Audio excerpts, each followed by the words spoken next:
Welcome to the Dr. Frank and Steve podcast with your hosts, Dr. Frank Williams and Dr. Steve Snodgrass, MD, FACS, where we discuss a broad range of topics without limitations. Let's get to it. Here's Dr. Frank and Dr. Steve.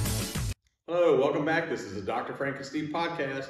I'm your host, Frank Williams, and this is my co-host, Dr. Steve Snodgrass, MD, FACS. Today we're going to be covering a subject that we kind of told you about, but we want to make sure it's covered in a way that, as we usually do, in as many angles as we can with actual, stats and statistics and actual medical information. So we're going to be covering something that's been in the news lately, but it's been around for a while, which is the agroterrorism bio-threat to the USA from a couple of Chinese nationals. So I'm going to let Steve start in, and then I'll just jump in and go through it and kind of let you know, my thoughts and processes and the research I've done along with Steve's research. So I think that way, we'll pretty well cover it from a broad view as normal. We do appreciate your comments. Keep making comments as you watch the videos. Please continue to subscribe and watch the videos. We love your comments.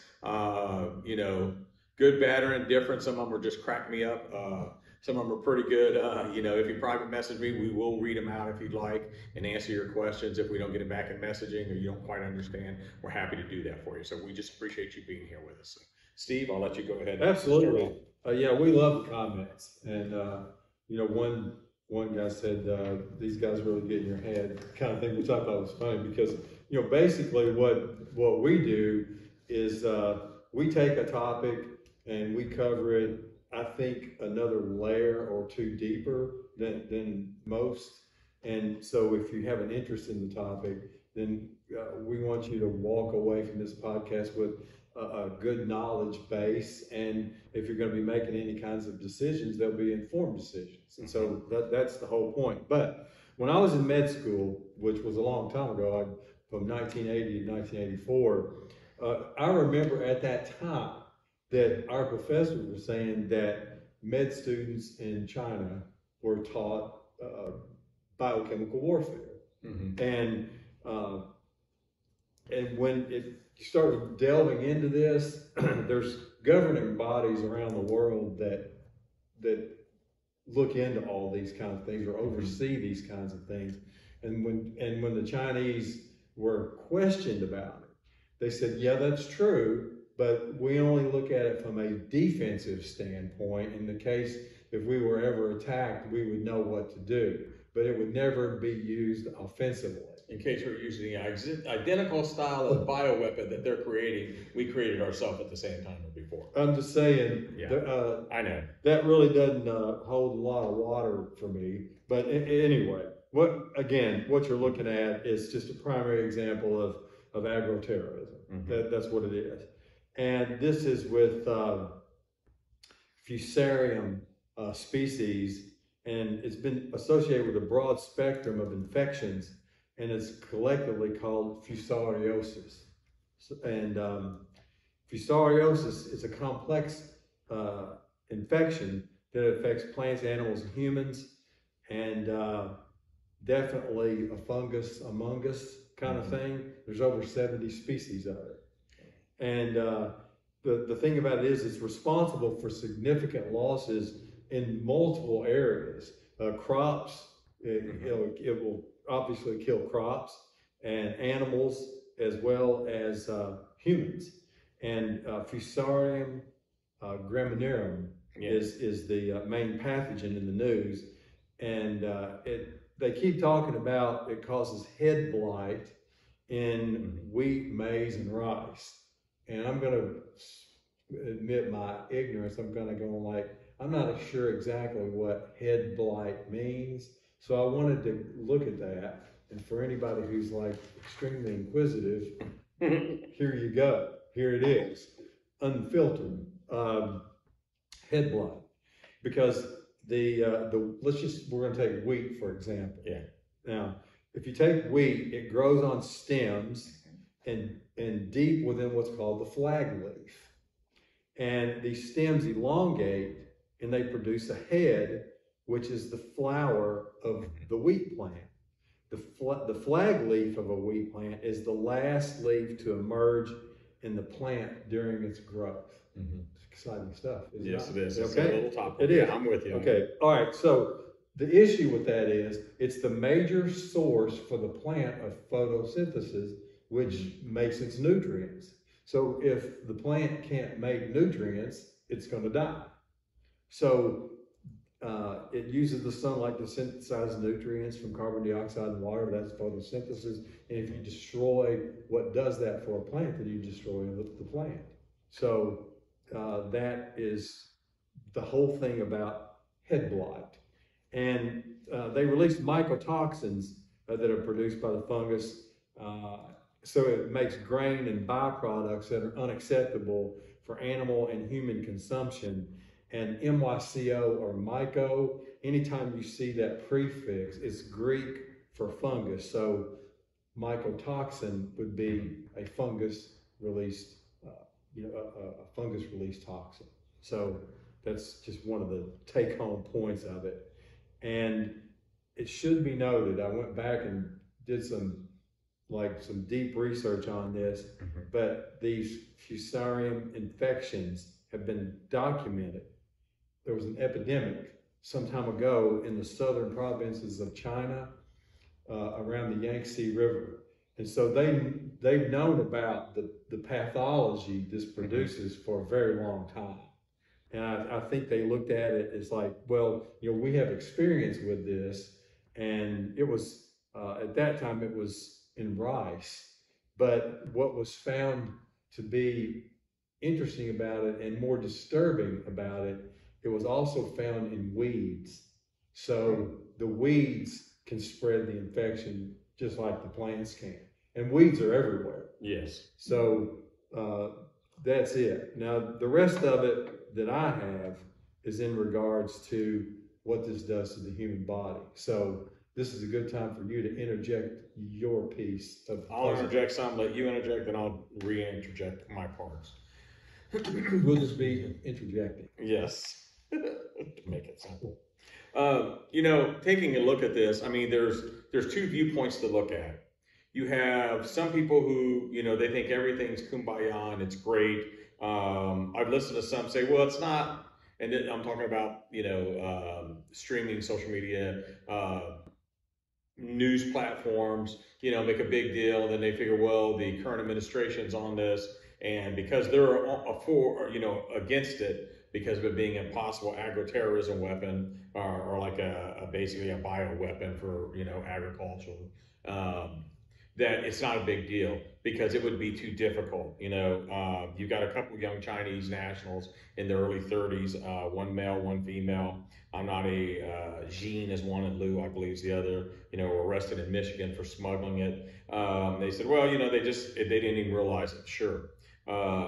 If you're bringing specifically a strain of that Fusarium, graminearum, is that what it's pronounced? Graminearum, or just call it Fusarium G. Okay, yeah, that's like the newest rapper. Mm-hmm. So Fusarium G. The fungus was concealed in the tissue, so it's obviously they improperly transported it, and that's what got them busted. They were trying to bypass biosecurity protocols, and if they're researchers, you're going to know this. How much research have you done? I mean, even some of the research I've done and stuff, there's no way that those protocols, they have to be, followed, just so you know this. And it is obvious, as much as the U.S. has been through with these lab leaks, whether you believe that or not, with COVID and everything, they said, yes, I know there are chemists who say, or agrochemists and stuff that say basically that, yes, it could be turned into an agro weapon, but it might be a little difficult. You'd have to have time. You have no clue what things can mutate into. But obviously they have, as you're saying, they have some experience. So they may have some, not just head knowledge, they may have some written documentation, they may have some research of their own. Then this may be because of the high-tech labs that they were going to and be working out of, whether researchers, student researchers, whatever. Those labs usually have the most up-to-date, especially here in the U.S., we have some of the most up-to-date equipment that you can use to actually perform the test, do the mutations possibly that you need. So when people say that's not a big deal, it technically is a big deal because you know, if you do genetic modification and hybridizations on these things, you know, you could create very, very resistant strains to anything that could, you know, counter them. And then once that gets into like spore dispersal, you know, crop timing, all that would start ruining crops, then that can have a huge detriment on U.S. agriculture. So if parts of the U.S. agriculture is affected, then what does that do? That's an economic, you know, downfall for the U.S. looking at it from that viewpoint. You're going to have to turn somewhere else for these, you know, these crops. And not only that, if those crops don't get caught in time, and you know that because we do a lot of stuff with blockchain and talk about how it can catch salmonella, it can catch different things. You know, if it's not caught and it gets in, you know, children are very susceptible to this, along with animals. And so you could do some major damage, and you may not want to wipe out the human population. So we're not talking about zombieism or anything, but you're going to affect, and you could disrupt, you know, major centers here in the U.S. for production as far as food, livestock, because, you know, the livestock is very important here in the U.S. because the U.S. are meat eaters. And why people say, researchers, some say, you know, it may be an unreliable bioweapon. It would be an unlikely traditional bioweapon, but it still could be considered an agro weapon and a bioweapon, because you'd have to be able to do it on a large scale. We understand that, but anything that can lead to crop failure, you know, what do they call it, vomitoxin? What that is that toxins that cause you to vomit a lot. I would guess that. I don't know the term, but vomitoxin contamination and major financial loss. You know, and just looking at that, I did do some deeper research that said that past epidemics of this fungus have caused billions and billions of dollars in damage. Oh, yeah. That's a lot. So, you know, you take a state like Kentucky, which is pretty agricultural, Indiana, Ohio, you know, some of the Midwest, and if you lost, you know, 20 to 75% of your crop, you could cripple a state off that, you know. Oh yeah, and I looked at it. I looked at the global figures on this because, you know, it's not just here, but I mean it's everywhere. But to show the globalization of the problem, you know, fungicides, you know, those are chemicals that kill funguses or fungi, and it's a $22 billion a year industry, and it's expected to grow to 29 billion in the next, you know, coming years. And so you're looking at, as you said, it's just tens of billions of dollars, and that's just, you know, that's just the financial aspect of it. It gets much worse when you start getting into the human aspect of it. And I do have what vomitoxin is, just so you know. Okay. So from one doctor, PhD, to a MD, piled high and deep, to an actual medical doctor. Vomitoxin is actually, you know, if it's undetected, it causes vomiting, nausea, immune suppression. It's dangerous primarily for young children and livestock especially, and that's why the FDA has strict limits on allowable levels of anything like that in the food chain, grains, which are rigorously tested. Large-scale poisoning is most unlikely, but it can happen depending on how resistant, because, you know, certain fungi and all that, I know they need warm, you know, type of climate, which is crop timing, obviously, the times of year to do it. But who's to say who isn't slipping what into what, you know? And I know we don't sound like conspiracy theorists because this is in the news. This is what actually happened. So for me, you know, we're literally, when you are doing things like this, to me, this is considered an act of war. When you bring in, now, whether there just were a couple young, inexperienced, thought they could do something or slip something by, that's one thing. But it's still an act that is, you're bringing something potentially a bioweapon. And I know that our government's looking at it right now, and they may find a way just to ban them and send them back and say, no student visas, no work visas. anything you have, you're not allowed back in the U.S. That's fine. But we really need to keep an eye on this because it seems like over the last 10 years, we have been hit with a lot of stuff, and you cannot trust all the sources, unfortunately. Again, Steve and I are not conspiracy theorists, but just like COVID-19, look at all the information we were fed from credible sources, even government sources, and now they're finding that the most likely thing is it was created in the lab and it leaked out of the lab. Period. Oh, I can, I have not read one single book on that, because there's a lot of books out there. Talking about COVID-19. Yeah, we're talking about COVID. There's a lot of books out there. I have not read a single one of them, but I have read different things about that. And from one of the things that struck me the most about that was, like, there's 6 variants of that virus in the wild, and none of them are very virulent, and meaning, like, do they cause problems? Yes, but do they cause death? Mostly not. But so they took some of those wild viruses, and this is my opinion, it's totally my opinion, but I think it's right. And they genetically modified that, playing with it in the lab, and then, like, all of a sudden it gets loose by mistake. I think they were building something that's saying, like, hey, if we need this, we'll have it. But it got loosed on the world by mistake, I think. I still don't believe we know where that one female doctor is. That was one of the major players in this. Remember, she disappeared. Buried. Probably. Yeah, in the lab, and yes. Probably buried. But it's like that. That was my opinion based on what I've seen and what I've read. And we're never going to hear the absolute truth of it unless they negate some of these pardons. Then we might.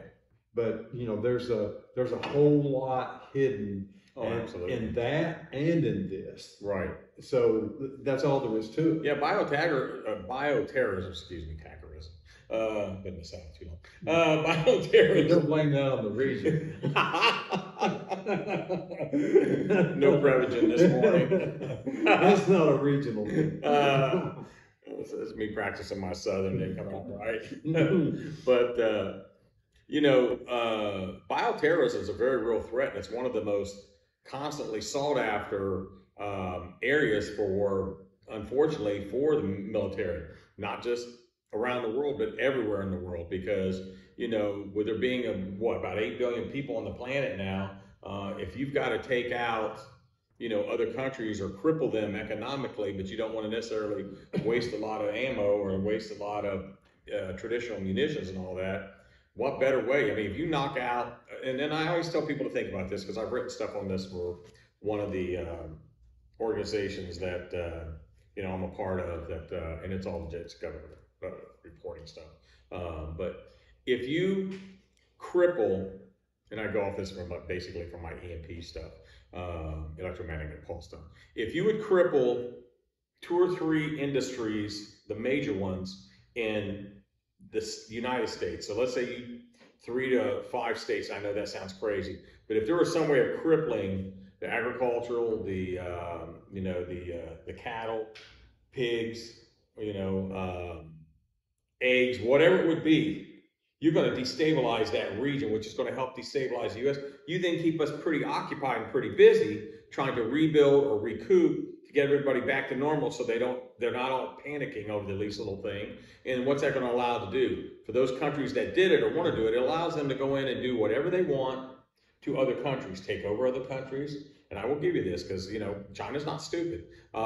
You get us busy and occupied, we don't have time to be handling all of our own business. And then you go into Taiwan and decide you're going to take it because you got us distracted now because we're so busy. There's nothing we can really do. They've got it anyway now. Yeah. And so that could be any type of country that wants to do that. The good thing is we have some really good intelligence communities, and they've really picked up here lately, over the last few months. And because of that, I think that we're going to be fine. But, you just got to be vigilant on all this stuff. And if you work at a university or a research center, something doesn't seem normal or something seems a little weird. And if I were you, I would put some strict security protocols in. If you're a researcher coming in or out, I don't care if you live in Istanbul or you live in Hong Kong or you live in, you know, which is not part of China. But if you live wherever it is, Jiaxing province, whatever it is, if you're traveling there or coming back, you need to be vetted, even if it's for whatever reason, and you need to be checked out thoroughly. And I mean, that would just be part of a security protocol to keep what you're doing as part of your employment. And I bring that up because we had an instance. I'm not picking on China, you know. I love you, but what happened was, what's so funny, dude? I'm just practicing my Southern. What happened was, if you remember, we had the Confucius Institutes here at the colleges, and there were a couple professors here. You could look this up locally here at Bowling Green. They went to China. They were Chinese, and one, I believe, was American. Two were Chinese. Went over there, got their laptops confiscated, which had all their WKU information and other information. And then I guess they cleaned them, is what they call it, and then gave it back to them. But then they sent them back to the U.S. because the U.S. had to help get them back, and they came back here. Well, then you find out less than a year later, they had to basically shut all those Confucius institutions down because they were information and data collection services for the Chinese government. Yeah. And that's why they got booted. So not thinking that can happen, and I know we're not really talking about security, but it's all part of it. So you need to make sure you're vetting everything. If you could slip through some kind of dangerous fungi in some tissues, like you just blew your nose and stuck it in your pocket, which is literally what it almost sounds like. You know, you look at the little baggies they have of the what's that, Fusarium G, you know, that's Steve's new word of the day.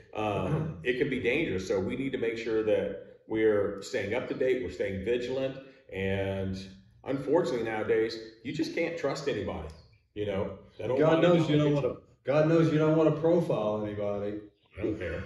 Yes, no, you don't want to profile. I'm just kidding. I'd be a profiling mofo. Yeah, well, here's what happened. Here's what happened to me one time when all this stuff was going on. I'm in line to, you know, for the whole airport thingy, right? And I got on a pair of khakis.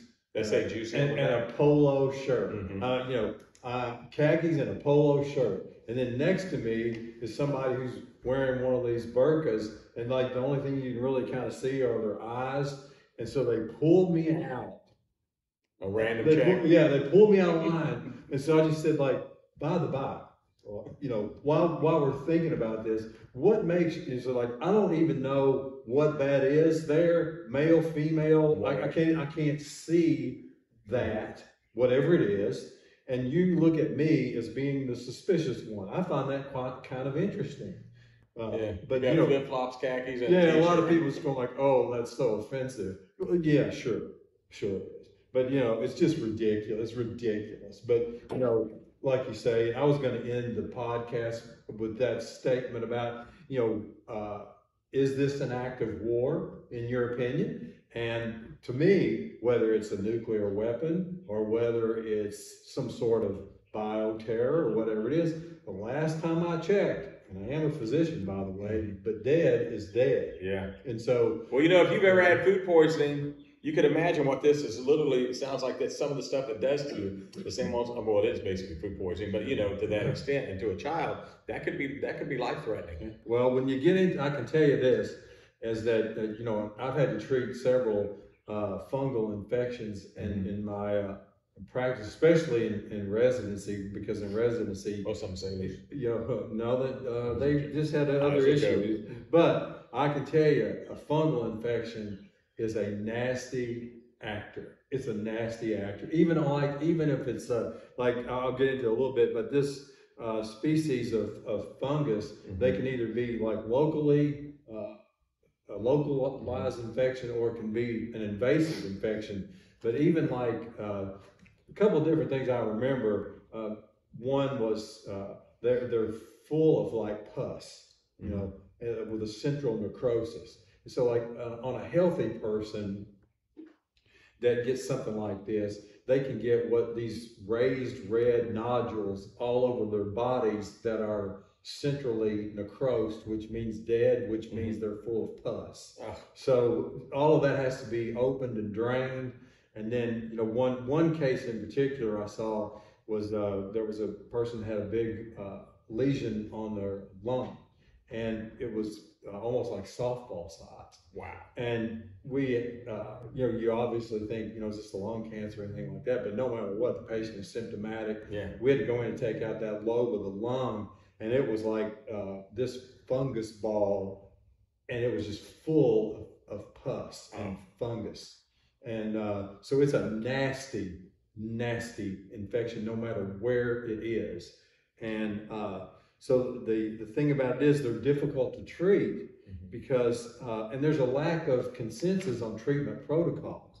And so there's multi-drug resistant strains of this. And so people have to realize that if you're a fungus or you're a cancer cell or you're a bacteria or you're a virus cell, they want to live just like we do. They want to live. And so they will, like once introduced to different fungicides and things like that, they will adapt. And so that's why they're talking about different strains or different isolates will appear, because now you've got a whole new thing that's drug resistant now. And so that's a major, major problem in treating this kinds of infection. And if you look in the thing about comorbidities here, especially in the United States, and comorbidities, we'll go over that a little bit more, but this can be a very, very fatal infection. And the epidemic disease in plant can be harmful to humans and animals, because when you ingest the cereals contaminated with mycotoxin, again, back to your point, causes serious food poisoning. And skin lesions can be a point of entry. And the other thing too about it is the airway is the main gateway to infection, followed by the skin and the eyes and then the mucous membranes. But the most prevalent infections, skin infections, nail infections, which are called paronychia, and keratitis, which is in the eye, infection in the cornea that can cause blindness with this certain infection in this fungus. And when it spreads into the bloodstream, it can get into liver, lung, reproductive organs, again, the eyes, the skin, just disseminated all over the body, and brain as well, and bones. So these people that have severe and prolonged decreased white blood cell count, like if you've got HIV or you've got any kind of blood-borne cancer, you're extremely susceptible, and that's almost 100% mortality. Oh wow! And somebody that's got a compromised, what's called neutropenia, the neutrophils are basically gone, and you're going to die. So that is a terrible thing, and so you get resistance not only in the crops to fungicides, but you also get resistance to the fungicides in humans. And so it's just an ongoing, continuous problem on how to treat this. And it's about an $8 billion a year expense for fungicides for medicine for humans. So it's just a huge problem. And there's a lot of lack of research still on some of these, the scope of these fungal infections. And this is what I found to be the comorbidities listed that would make you extremely susceptible to death. Leukemia, the diabetes, chronic kidney disease, hypertension, HIV, cardiovascular disease. How many Americans does that affect? Most. Yeah. So we're talking about a major, major problem. And something that I found to be extremely frightening was there was a hospital in France, and they were noticing an uptick in nosocomial fungal infections. Nosocomial just means it was acquired in the hospital. So they're going like, what's the deal here? And the deal is that some of these fungicides, as well as the mycotoxins, the combination of that can live in the ground for up to 1,500 days plus. Wow. And while it's there, it can get into the water system. And what was going on in this hospital in France, they're going like, well, what is happening here? Because we've got this, we're being overrun with fungal infections. Why? And so what they did was they looked at their sinks. Every sink in the hospital contained a fungal biofilm. So every time the patient's washing their hands, the nurses washing their hands, families washing their hands, doctors washing their hands, the likelihood of spreading this disease, just look at that when it's in the water supply. And so what I found to be fascinating about this, the incidence of this is around 6.5 million invasive infections per year, and this is on a global basis, with about 3 to 8 million deaths. So you're looking at a very significant mortality rate with this disease, very significant. And so my point is, to your point, is this an act of war? And to me, I would certainly consider it as such. And I feel that I'm going to say the people that picked this up, I mean, that's really incredible that they did that they found. Absolutely. That's just and incredible. You know, if you look at it from a broad spectrum, and if you want to narrow the spectrum, it don't really matter whatever you look at it, but we just went through this egg shortage right before the end of the year, if you remember. Everybody panicked, the eggs they had to destroy. We destroyed, hundreds of millions of chickens here in the U.S. because of the bird strain and the potential bird strain. I mean, there were poor farmers wiped out. Obviously, they probably got, compensated to be. They kill more than the Colonel. Yes, that's true. And KFC. So what happened was, in order to make sure that they got all of this taken care of, they were and to me, instead of testing these areas, which created the shortage in the first place, not that they wanted to create it, maybe. Again, we don't want to be like conspiracy theorists, but I don't know how you don't test. There were certain farms that had killed like 100 million chickens or something, I think I read. And what happened, that's a massive farm production area, but they said after all of them died, because the owners said, we want to test these, let's test all the lots, we don't think ours have it.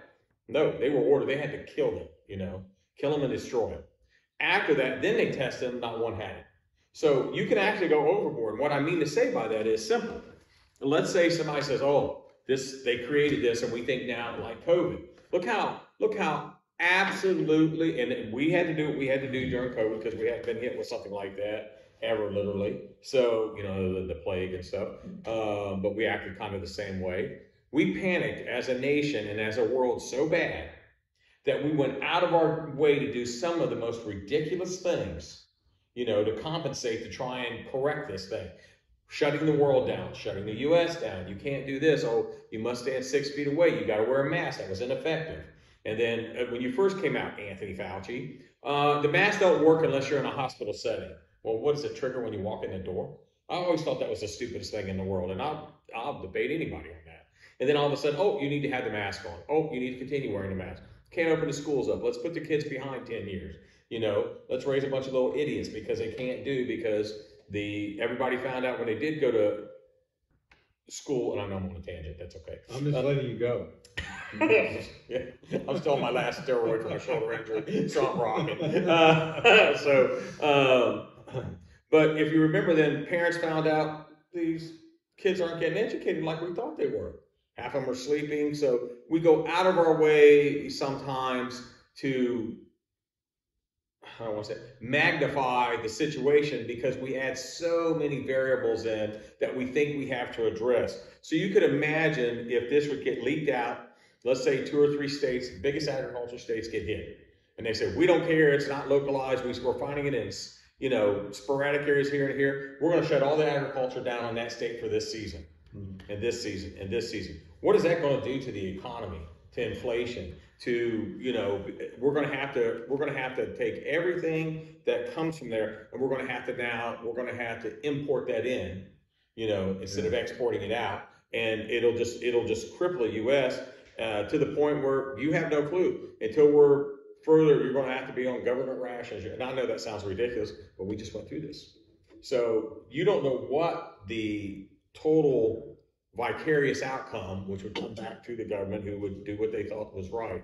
But you could take, and my grandmother said, don't make a mountain out of a molehill. Do you remember that? Oh, yeah. But that's exactly what you'd be doing, like we did with COVID. I mean, if you think about COVID, some of the things we did for, 2 or 3 years was ridiculous. Oh, it's absolutely ridiculous. And so the same thing could happen, what Steve was saying, was like this. And we're not saying that it would be the fault of our government. They'd be trying to protect us. Your local, USDA, FDA, whoever it is trying to protect us, and intelligence agencies. But this could get out of hand very quickly with something, because you know how fear and panic spread. And then once that does, everybody's freaked out. So this is and what I'm trying to get to is this is a very real thing. Even if the main crux of what they're doing doesn't kill a bunch of people, collaterally, you could have the same effect because of the results of what people are trying to do to compensate for that. Does that make sense? Yeah, I mean, just damage done. Yes. Damage is done. That's right. And then, like, when you start talking about getting something in the water supply, like over there in France, right, and things like that, when you start, getting into that kind of thing, everybody's got to drink water. Yes. And everybody washes their hands and takes showers and all that sort of thing. And all it takes is, you got a skin lesion, and there's reports of this where people have, minor abrasions, corneal abrasions, and even just due to contact lens irritation, that's a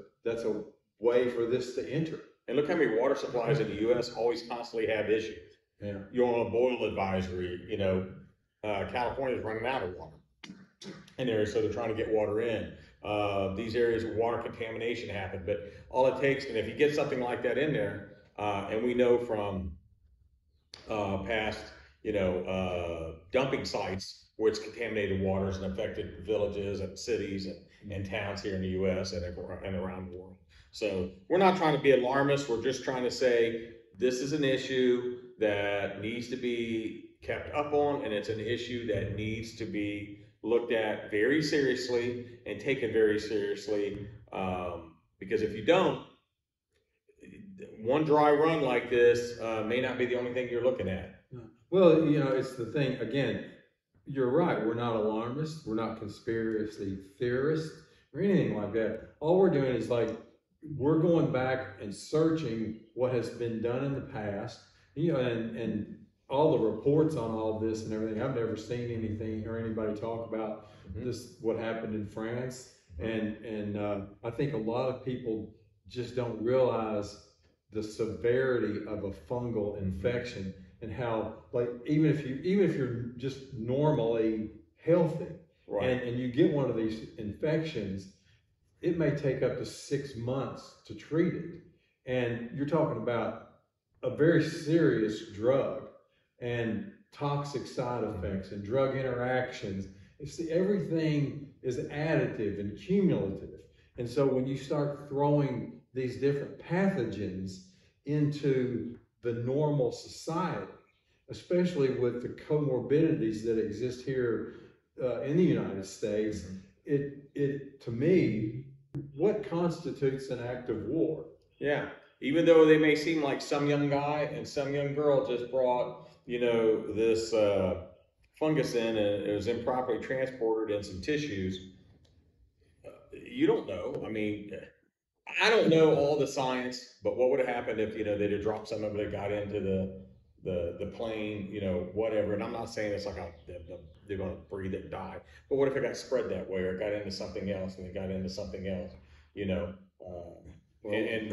with the highest protocols, COVID-19 again, you have lab leaks. So okay, but when you're affecting like COVID was what COVID was, but this to me, yeah, much worse. I mean, you're looking at people who are immunocompromised and have all these different comorbidities. I mean, you're looking at a very severe mortality rate, as in death, and this has got to be taken seriously. And people have to realize exactly what we're dealing with. And when you see like a little blurb on the news or a little 1 minute segment or something like that, you get like, okay, it causes head blight. I really don't care about that. Exactly. But you know what? It can cause some nausea and irritation, you know, if it would happen to actually, you know, ingest it. But they don't go through everything because it's not a hot topping point for them right now. No. And it's one of the things where that's what piques my interest. Is like, okay, if you've got this thing going on and it causes head blight, well, what is that? And what consequences does that have on us? And so that's what we try to do during this podcast. And so I feel like we try to take it layers deeper, and some people may not be interested in it. And if you're not, fine. But if you are, I think that we just try to increase your knowledge base. Right. And for me, I can tell you that I've seen it firsthand. I've seen these fungal infections. I've seen local fungal infections.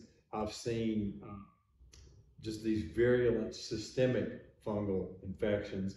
And you get things called super infections where you get a mix of like bacteria, fungi, and all that sort of thing. And it's pretty rough. It's pretty rough. Sounds like it. Yeah, and like all of these things are, they have a very, very good chance to kill you. These fungi. And that's what I tell you. Tell your friends, people you think might be nerds or otherwise that are just generally interested. Tell them to go to the Dr. Frank and Steve podcast and watch the Fungus Among Us podcast. And and if you've got any questions there, you know, we love the comments. We love that. And we love to private message you back or answer questions. Yeah, we're good because we just go do the research and then tell you what we find and use our own experiences to elaborate on the science. And so that's really all I got for this one. That's me too. I think we covered, you know, and gave our tangents and gave our little, you know, stories and anecdotes. And like I said, we're just here to spread information and to, you know, just generally discuss it like we normally do a lot of subjects. And we just want you to be a part of it. So we appreciate it. Until the next podcast, we'll see you. Thanks so much. See ya. Thanks for listening to the Dr. Frank and Steve podcast. If you enjoyed this podcast, please hit follow or subscribe on the link provided so you can stay up to date on new episodes. Until next time, stay healthy and stay safe.